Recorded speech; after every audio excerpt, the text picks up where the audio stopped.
Sadar gak sih, rasa sakit itu ada karena kita mengizinkan orang lain untuk melukai kita. Pernah kan kita tuh ngerasa tersakiti oleh perkataan ataupun perbuatan orang lain. Nah, kalau kita renungkan lebih dalam, sebenarnya hal itu tuh terjadi bukan karena salah mereka atau salah orang lain itu gitu, tapi juga karena kita memberikan izin, kita memberikan akses orang lain untuk melukai kita. Di kehidupan sosial, sering kan kita tuh membuka diri kepada orang lain, baik melalui kepercayaan, harapan, ataupun keterikatan emosional.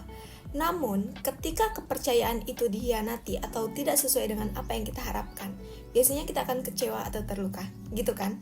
Nah, faktanya, kita sendirilah yang memberikan mereka ruang untuk mempengaruhi perasaan kita. Islam itu mengajarkan kita untuk menjaga hati dengan penuh kehati-hatian. Karena hati adalah tempat yang paling berharga untuk menentukan ketenangan dan kebahagiaan hidup kita. Bahkan Rasulullah juga bersabda loh, yang intinya tuh ini, ingatlah bahwa di dalam tubuh kita itu terdapat segumpal daging.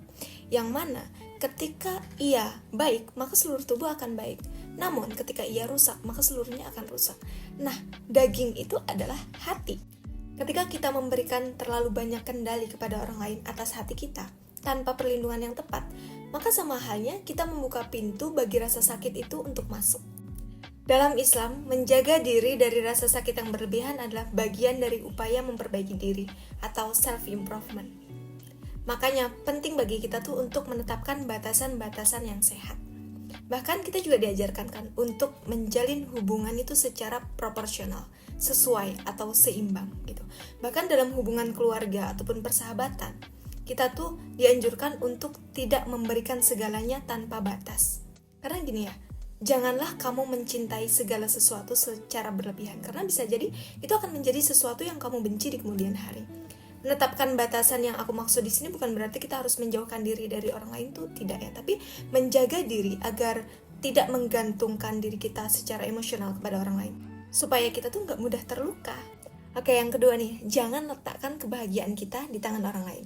Karena ketika kita menggantungkan kebahagiaan kita di tangan orang lain, baik itu berupa pengakuan, perhatian, ataupun cinta, ya sama halnya kita memberikan mereka kuasa atas diri kita. Yang ketiga nih, coba deh belajar untuk memahami takdir atau mengambil hikmah di baliknya. Karena lagi-lagi seringkali rasa sakit itu bertahan lama karena kita terus mengizinkan itu gitu. Padahal kalau kita sadar dan yakin bahwa segala sesuatu yang terjadi itu adalah atas kehendaknya, tentu kita akan lebih mudah untuk meninggalkan rasa sakit yang tidak perlu itu gitu. Sehingga kita tidak perlu menyalahkan orang lain atau bahkan menyalahkan diri sendiri. Ya, intinya lego era lah ya. Yang keempat, maafkan, tapi jangan beri akses lagi. Mungkin ini agak sulit